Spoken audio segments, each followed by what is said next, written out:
Hey friends, this is Becky Davidson, sales trainer and founder of Win with Becky Sales Training. And I am super excited to bring one of my absolute favorite sales trainings that I provide to my clients.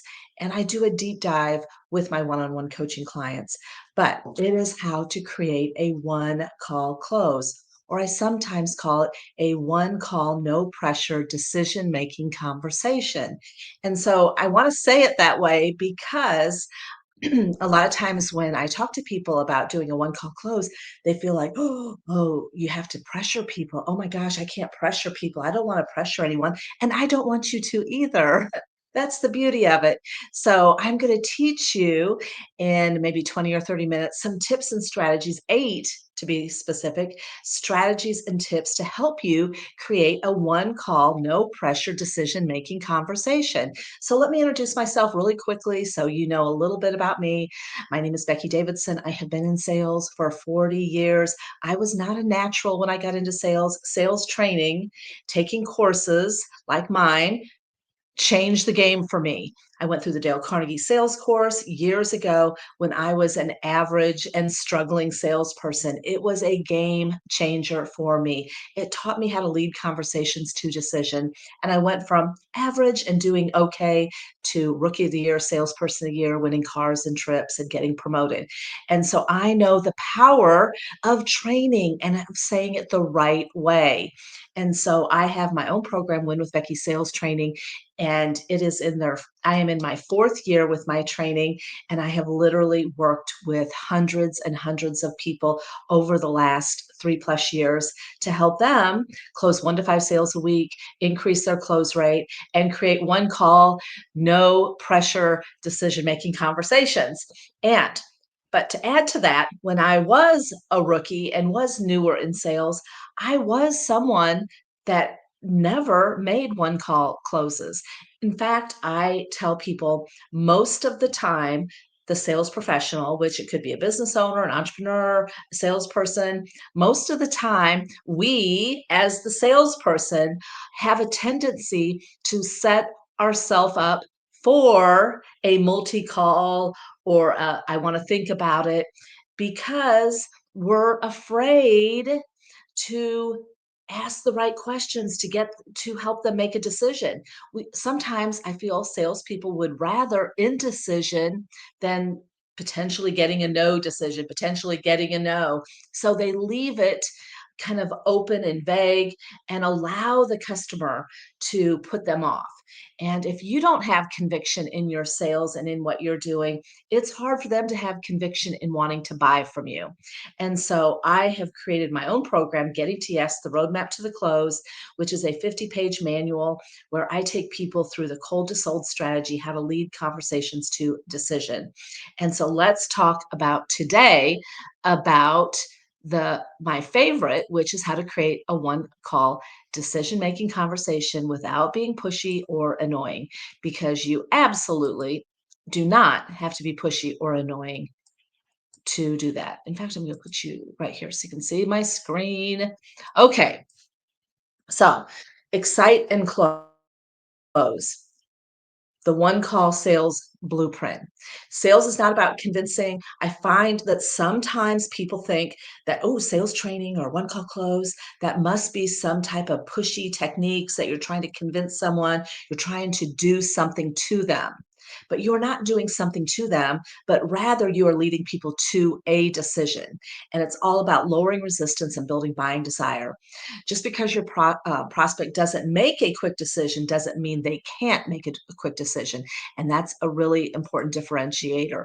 And I want to say that I was one of those people that let people string me along and never made one call. I never had many one call closes.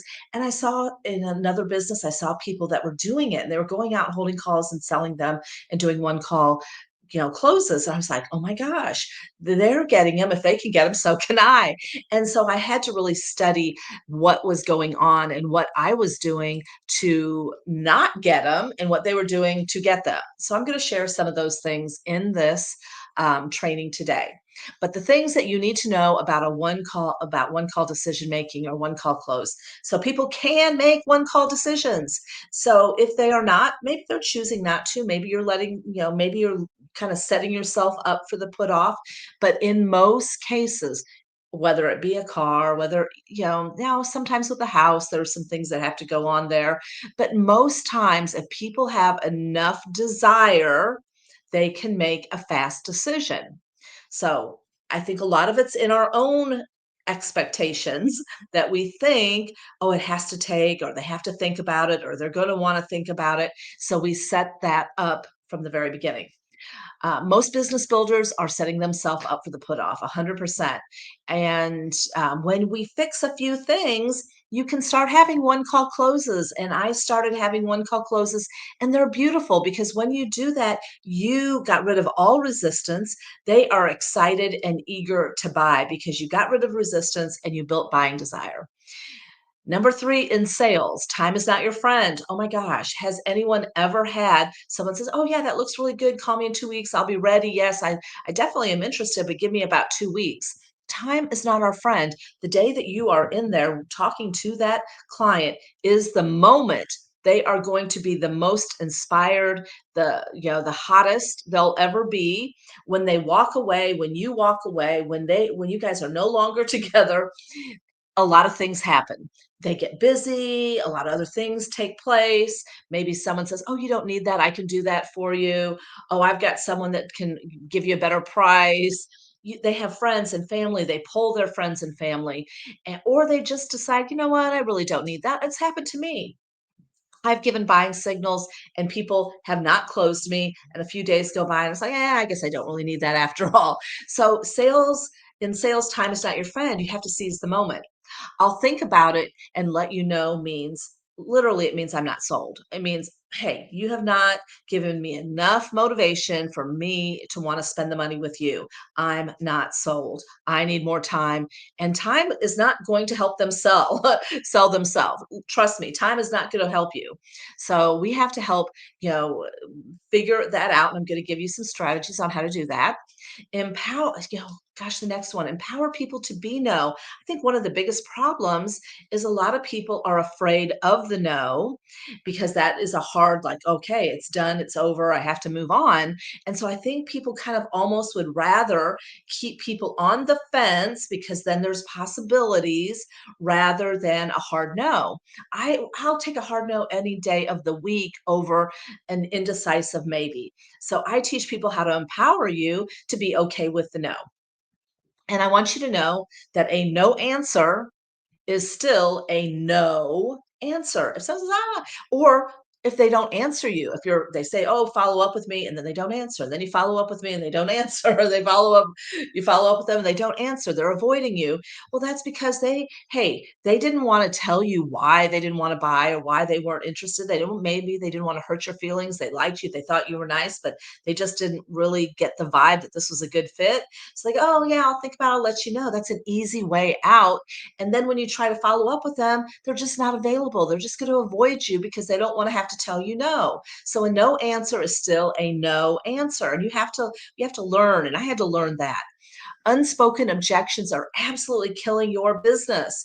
If you are not addressing silent objections, if you're not pulling them out, if you're not getting rid of all the resistance, they're not going to buy and you're not going to get a one call close. So I teach people how to lower resistance, eliminate objections, and build buying desire. Okay, let's talk about the 8 must do's to close a one call decision making sales conversation. One, you have to expect it. You have to expect it. You have to know that you can do it. You have to expect it and communicate with expectations of, hey, I'm going to go in there, I'm going to share something, and I'm going to help them figure it out. I know that they can make a decision Because if you're thinking, oh, I know most people, and I have to take a couple days to think about it. So I'm sure they do too. So I'm going to give them more time. I want them to be comfortable working with me. I don't want to pressure them.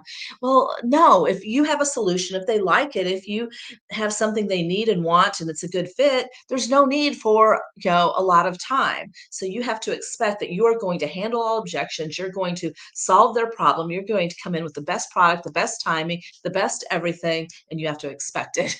I mean, that is a big part of it. Your expectations will be how you move in the sales conversation. Two, you have to prepare for it. It doesn't just happen by accident. I mean, hey, you can expect it, but you still have to do some things to make that happen. You have to prepare for it. So, part of that is number three, you have to be a decision facilitator. I am helping them make small bite sized decision through the whole sales conversation, whether it be, yes, I want to book with you. Yes, this makes sense. Yes, I like this. Yes, I need this. Oh, this is great. This would fit. Yes, this is a perfect application. All those little things are affirming that this is a fit, this I like this, or making small decisions where, hey, I want to start with this or with that. I want to do it this way or that way. All those little cloudy, undecided small decisions will keep people from making the big decision. If you want the big decision, you have to help make all the little small decisions. You have to alleviate all the resistance and all the small indecisions that they have. So you have to be a good decision facilitator. Number four, you have to set a proper buying atmosphere. So I always tell people a great close starts with a fantastic opening. And how you set up the whole call determines if they're going to make a decision at the end. And it determines your expectations and how you flow through the conversation. So, are you setting up a proper buying atmosphere? In my sales training, I walk through all of these steps and we help customize it for you, for your team, for your language. Number five, are you lowering resistance and building buying desire? Man, this is what sales is all about, lowering resistance, building buying desire, lowering all the fears, the doubts, the concerns, the objections, lowering it all. And I just did a little video on, objection awareness. So I know everybody knows money and, we know a few common objections, but there's a lot of other silent objections that come into the buying decision. Are you aware of them? Do you know what your buyers are thinking? Do you know how to, weave that objection handling throughout the whole entire presentation? So that's the key. And affirm that they get it and they answer and they're on board. So lowering resistance, getting rid of all the concerns and objections, and building buying desire. I find that most people do not know how to build buying desire, do not build buying desire, and that's the emotion behind buying. Yes, you can logically tell them all the facts and the features and all the things that you do, but are you emotionally getting them sold? So my getting to yes sales strategy, my cold to sold getting to yes sales strategy is all about lowering resistance and building buying desire in the sales conversation. When you have those two things done at the end of the conversation, they will close you. I had a client that I said, hey, if you'll follow my system, you'll get to the end and they'll start closing you. What do you need from me? What's our next step? That's Hey, I just need you to fill this out. Hey, let's fill this out. I just need your signature here. Let's get going. So the closes, you don't have to go, oh, so what do you think? So are you ready to get started? You don't have to do any tricky closes because they are ready to buy. No tricky close needed when they are ready to buy. Number six, three ways to end every call. Three ways to end every call. Oh my gosh, this is another situation that people are not handling. So they're having a very ambiguous ending to their conversation, where I always say every conversation should end one of three ways. Yes, I'm ready. Let's do it. Where do I sign? Two, no, it's not a fit. I don't like it. I don't need it. I don't want it. And three, next steps. Yes, I'm interested. I have to do X, Y, and Z, or I have to run it through the board. I have to do this. I have to do that. There sometimes is, I get it. There are times where we have to have a next step, and then you just book a meeting from the meeting. You know what to do. You have a strategy. So, yes, you have them fill it out, get it signed up, get it started. If it's a no or next steps, you need to know what the strategy is to maybe communicate through the no, communicate through the next step, answer it, solve it, and move it to the next logical step, which is getting to yes and finding and solving anything that could be holding them back. So, three ways to end every call. Number seven, I teach a sales question flow chart because throughout the sales conversation, you don't want to handle objections. I mean, the worst place to handle objections is at the close because then it feels like a battle. It feels like a volleying match, a tennis match back and forth. And they feel like you're just responding. So I teach people how to intercept objections throughout the conversation and pull them out and get them out on the table and and asking questions and how to ask the right question at the right time to get the right answer. And at any point in there, when you do have any resistance, any no's, any concerns, we address it right there. We don't keep moving on. We have to stop and solve it right then and there. Typically, we solve it right then and there. And number eight, turn objections into your superpower. So yes, I've been talking a lot about objections. I have a whole training, I have a deep dive training on objections, but objections can be your superpower. They can be the reason why people buy from you. And it's a ninja style sales strategy when you can solve everything and they are excited. They are like, wow, wasn't expecting to buy today. I wasn't even, and I've had people say that, wow, I didn't think I was going to be interested, but yeah, this is a perfect fit, because I knew how to lead them to a decision, be a decision facilitator, intercept objections, answer them before they even came out. So it showed that I had buyer awareness. I knew what their pain points, what their desires, what their concerns are, and we should absolutely be solving them before they have to bring them up to us. Okay. All right, so we're going to lead to a decision.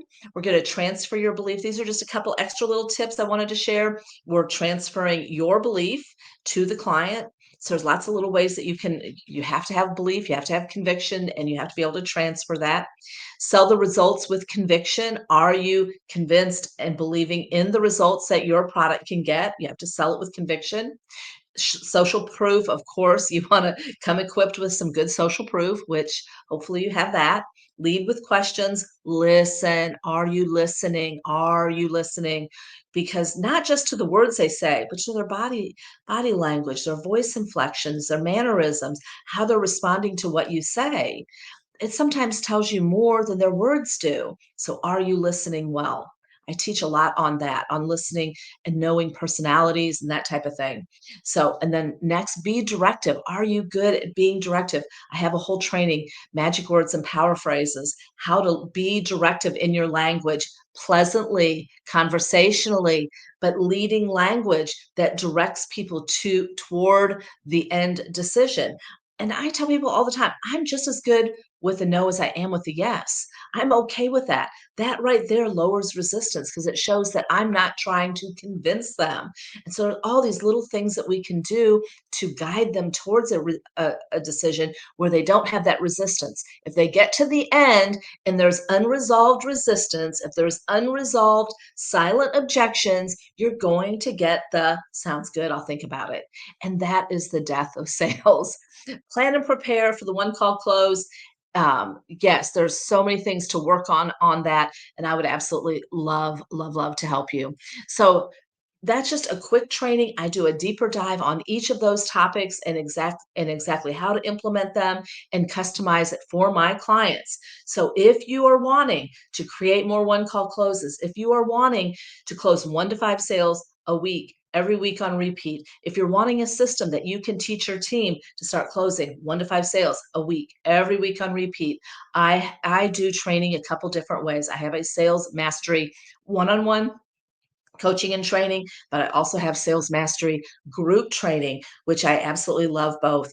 Visit my LinkedIn. I have over 62 LinkedIn recommendations. Here's a couple here. But Scott Tunnel, he was a insurance agent. He was kind of at a place where he was like, I don't know where to find clients because, we're closing two places. Where one, we're closing on interest and booking the appointment. So that's a place where we're closing for the appointment, but we're also closing for the sale. And he was struggling with closing for the appointments, getting more people to be interested, and then setting himself apart. And so here's just a couple of my great LinkedIn recommendations that I have. Someone recently asked me, do you guarantee your results? And I would say, in about 99% of the time, if you'll follow what I do, you'll absolutely, grow your revenue, start closing more sales, have more success, as long as you follow what I recommend and do as I train, because what I do absolutely 100% works. And I know that for a fact because I've worked with I've been training for 20 years and I've worked with hundreds and hundreds of people and helped every single one of them have more success than they had before, have more confidence that they had before. But I have the skill, I have the strategy, and I have the referral partnering that I do with my clients to promote them, connect them, serve them, support them. Um, okay. Getting to yes is about keeping it really super simple, straightforward, don't dazzle, be real, have a duplicatable system. That's what I teach. Stop winging it, sell the solution, and follow the roadmap. Okay. All right. So if you are sitting here saying, you know what? I would love to work with Becky. I think this is what we need. I would love to start having one call closes. Can I make a suggestion? Book a one to one with me. I You can work with me a few different ways. I do a one-on-one coaching program. Also have my Wolfpack Sales Mastery and Business Growth Mastermind, which is a 6-month group coaching program. And I also book a 3-hour team training intensive. If you want to go into any of those three, make sure to reach out to me. Let's book a call so that I can get you on my calendar and learn a little bit about your business, see what I can do to help you and strategize a system and help you get to yes, get more yes in your business. That's what it's all about. I'm okay with the no, but yes is a lot more fun. And the problem is, so many people are losing yeses. They're not just gaining them, but they're losing them by letting people off the hook, not leading them to a decision, not being convicted, not selling the right way, just talking to people and hoping they're going to buy. If you want more yes, you got to do some things a little bit different. And if I can help you do that, I would be honored to help you do that. Make sure to book your call with me and I can help you get to yes. Have a great day. Take care.